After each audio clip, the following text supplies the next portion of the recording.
What's up guys, Sammy here, and today I've got an unboxing and review of the PreSonus Studio 26 USB audio interface. A special thanks first of all to Link Audio, who provided me the unit for the purpose of this review, and you can find a link in the description to where you can buy it from their website. Without further ado, let's jump into the unboxing portion of this video. In the box we'll find instructional material with a PreSonus sticker and some rubber feet which you can add on as well.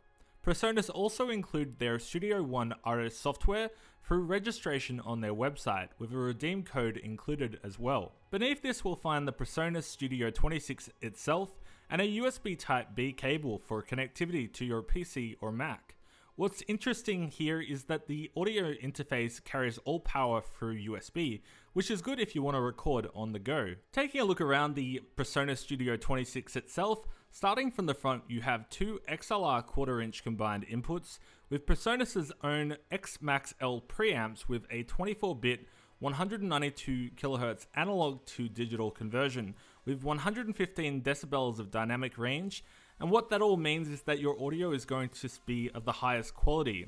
You've also got that 48 volt button to supply phantom power to a condenser microphone. Below that we have a line button for switching between 1/4" inputs, some audio meters for our inputs, and headphones to ensure our levels are not peaking. Next to that we have a monitor button for monitoring our inputs through headphones or the main out mix. You'll also find a USB connectivity light and a Q mix button which lets you toggle through different mixes. Lastly, on the front you have gain controls for your front inputs, main output, and adjusting the volume for your headphones. Taking a look at the back, we have, starting from the left, a USB 2.0 interface port, MIDI in and MIDI out, two 1/4" line outs, two 1/4" main outs, and a 1/4" headphone port capable of being able to drive most high-end headphones at an impedance level of 32 to 300 ohms. The build quality of the PreSonus Studio 26 has an all-body aluminum construction and looks fairly nice with its navy blue and grey design. In terms of audio quality, I was really impressed with how my Audio-Technica AT2035 microphone sounded on the PreSonus Studio 26. As you can hear from this entire video, I've actually been recording on the Aston Origin microphone, which Link Audio was kind enough to send along as well.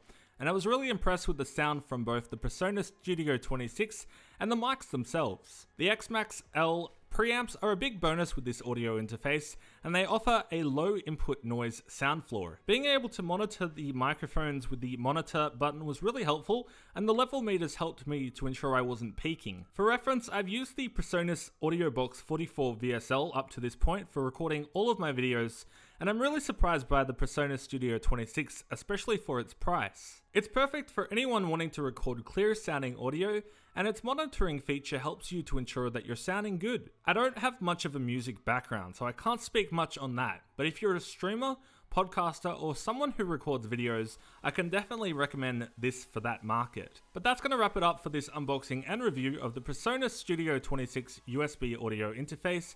Again, a special thanks to Link Audio, who provided me the unit to the channel for this review. Please note that all the opinions in this video are my own, and nobody saw the video before it was published. Anyways, if you enjoyed the video, please give it a like, subscribe, and hit that bell icon to know when I push out new videos.